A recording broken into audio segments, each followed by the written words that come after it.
My kidney function declined when I was 13, but when it all started was when I was 10. I got a strep infection. And a lot of people don't realize that there's a certain percentage of people with strep bacteria that just lose their kidney function. And that happened to me, and that's just completely out of the blue.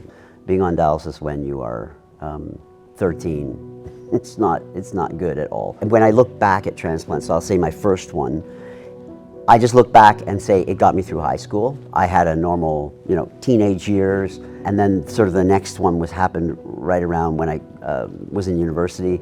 So I always look at that as getting me through university. And then this transplant from my mother's was actually the most important. I said I was going to be tested to give one of my kidneys to him.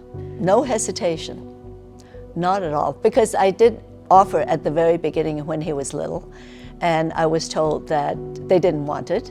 14 years ago, when I donated my kidney to Justin, there was no problem. Of course, I had to be tested.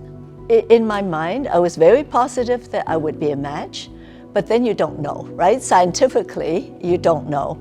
But I planned on that being a match. Things were so bad at that time that I thought that the idea that you could become well again, it just seems so remote. And in fact, I sort of concluded, I'd come to terms with the fact that I was just gonna die on dialysis. After I woke up and I had my transplant and I got out of the hospital, I don't think I slept for the first 6 months. I just why would I sleep? It's a complete waste of time. I just wanted to keep going and keep doing stuff. And I was put in a wheelchair and pushed to his room to see him. He was already working. He's always working. So he had his computer in the ICU, and I know he was fine. I think I've always said that was one of the best things I've done in my life. 20 years ago, if you asked me if I knew somebody outside of the hospital system that had an organ transplant, I'd probably say no. You can't get to the part where somebody donates the organ if you're not talking about it. So I think that awareness and then just having the conversation is very important. Most people think of scars as being ugly.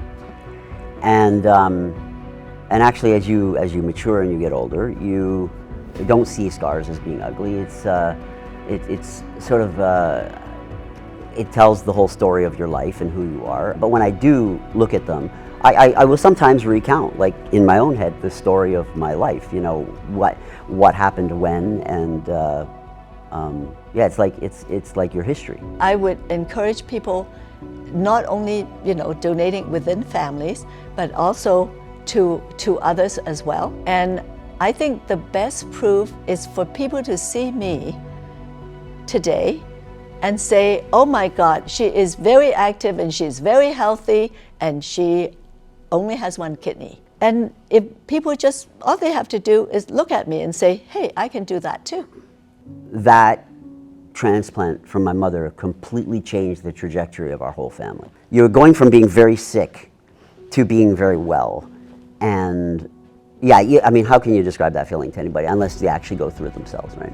The first thing we did was travel. The moment I got the kidney, I mean, we took probably 3 road trips and flew all over the place, and it was just the amount of freedom. But it wasn't just my own freedom I was thinking of. I was thinking of my freedom, but also my freedom with my kids. So I mean, it really wasn't just something my mom did for me, but it was something she did for my kids as well.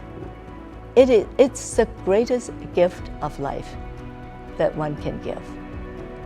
And it's terribly, terribly important.